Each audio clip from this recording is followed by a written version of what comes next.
হাতে প্রাণটা নিয়ে এখানে চলে আসে, উপযুক্ত এভিডেন্স হাতে থাকে না, তাহলে সেক্ষেত্রে যদি এই প্রয়োজনীয় নথিপত্র বা কাগজপত্র যদি না থাকে, তবে কি শুধু এই যে মৌখিক যে সাক্ষী দিয়ে বা সাক্ষ্য দিয়ে কি মামলাটা জেতাটা সম্ভবপর নয়? করুণ, হৃদয় বিদারক, মর্মস্পর্শী একটা কথা তুলে ধরেছেন এবং তার বক্তব্যে ওই লোকের বক্তব্যেই জাজ কনভিন্স হয়েছে 99% যে আসলে I believe this guy. BJP আসছে, কিন্তু বিজেপি সেটা ফালাই দিয়া বলছে তোমরা অন্য নামে করো।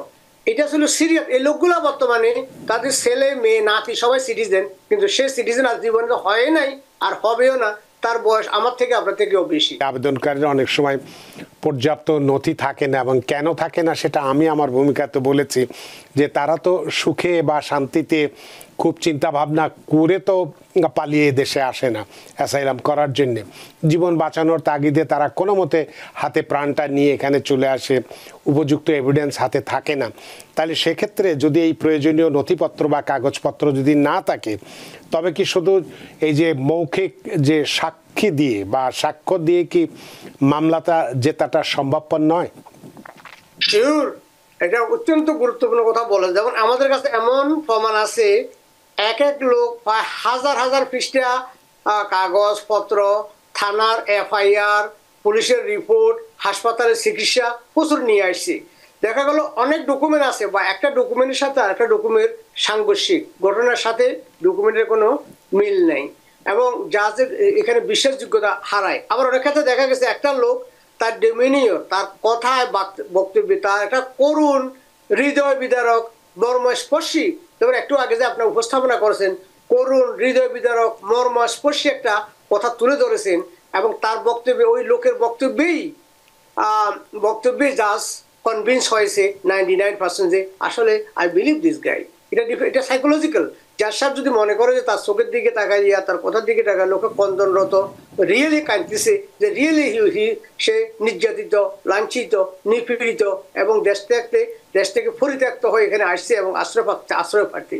আর আরেকজনের কথায় বার্তায় কাগজপত্রে জাজ সাহেব ধরে নিচ্ছে যে this guy is not lying. Unfortunately অনেক সময় লাই না করলেও অনেক সময় জাস্ট সাইকোলজিক্যাল অ্যানালাইসিসটা ওনার বিপক্ষে দিয়েছে, সেটাও হতে পারে। আরেকটা ভেরি ইম্পর্টেন্ট কথা বলছেন যে এরা তো রেডি হয়ে আসে নাই, দ্যাটস ফাইন। বাই অনেক ক্ষেত্রে দেখা যায় কাউকে 10 দিন পরে ডাকে না, 2 মাস পরে ডাকে না, 6 মাস পরে ডাকে না, অ্যাটলিস্ট 1 বছর সময় পায়।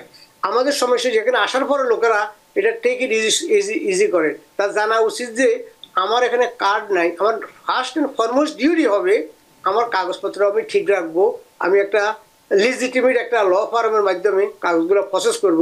এটা না করি এরা 10-12 জন একসাথে থাকে, একজনের সাথে কানাঘুষায় শুনিয়া প্রতিবেশীর একজনের কাছে যাইয়া ফর্ম একটা ফাইল করে দিই। এখন এটা টু ডেঞ্জারাস। একটা আপনি যেটা বললেন লাইফ ইন ডেথ সিচুয়েশনকে আপনি ডিল করতেছেন 200 টাকা, 200-100 টাকার বিনিময়ে কাজ করা হয়ে যাবে মনে করতেছেন।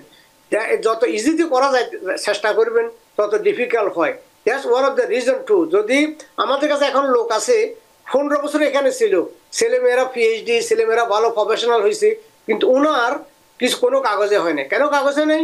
উনি একসময় আসছিল এক নামে ভিজিট ভিসায়, এখন ওই ভিজিট ভিসা এটাকে ওনাকে বাদ দিয়া বেনামে বিনা পাসপোর্টে আবার একটা করছে, নামটা বলেই ফেলি, এখানে শেলডন ওয়াকার ছিল আমাদের এক অ্যাটর্নি, শতে কেস ফাইল করেছে এবং ওনার অ্যাসিস্ট্যান্ট ছিল হাবিব জি হুজুরের সহকারী আর রাশিদ ভাই, এই গালবর্তী দাঁড়িয়ে ছিল সাদা। এরা যে আমাদের কমিটিকে কি পরিমাণ ক্ষতিগ্রস্ত করছে, বা আনফর্চুনেটলি আমি শেলডন ওয়াকারকেও দেখি নেই। আর রাশিদ ভাইয়ের সাথে আমি ফোনে কথা বলছি, যখন আমাকে স্পেশাল রিকোয়েস্ট করে আমাকে নিয়ে গেছিল ফেডারেল কোর্টে ইন্টারপ্রিট করার জন্য, কারণ তারা ওই মামলা শেষ করতে পারতেছিল না বিকজ কনফিডেন্ট ইন্টারপ্রিটারের অভাবে। যখন ম্যানাটন আমি ছিলাম, আমি এটা প্রসঙ্গে বলছি এই জন্য, এমন কোনো দিন নাই ভিক্টিমেরা আসে না যে ওই যে সমস্ত লোকের তারা করছে একটা প্যাটার্ন, তাদের যারা ভিজিট ভিসা আসছে কিন্তু ভিজিট ভিসাটা ফালাই দিয়া বলছে তোমরা অন্য নামে করো। এটা ছিল সিরিয়াস। এই লোকগুলা বর্তমানে তাদের ছেলে মেয়ে নাতি সবাই সিটিজেন, কিন্তু সে সিটিজেন আজ জীবনে হয় নাই আর হবেও না। তার বয়স আমার থেকে আপনার থেকেও বেশি। সো এই যে করুণ হৃদয় বিদারক পরিস্থিতি আমরা সৃষ্টি করছি বিকজ অফ দি লিগাল মাল প্র্যাকটিস, যে আমাদের কমিটি আমরা যারা অনেকেই করছি। সো বিনা লাইসেন্সে বিনা ট্রেনিংয়ে বাংলাদেশে আপনার উকিল ছিলেন, বাংলাদেশে আপনি মহাসচিব ছিলেন, বাংলাদেশে বোয়া পত্রিকার মালিক ছিলেন, এটা আসলে ম্যাটার। এখানে একটা সিস্টেম আছে, এখানে সিস্টেমে যদি আপনার ডিগ্রি না নেন, লেখাপড়া না করেন, বা এখানকার মূলধারার আমেরিকান ল ফার্মে কাজ না করেন, তাহলে আপনি কোনো প্রকার সেবা দেওয়া মানে it will be very very dangerous.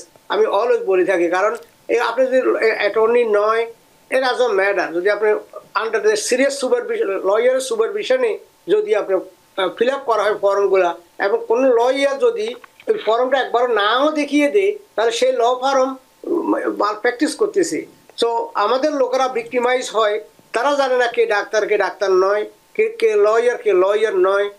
এটাও একটা সিরিয়াস ইস্যু আছে এখানে।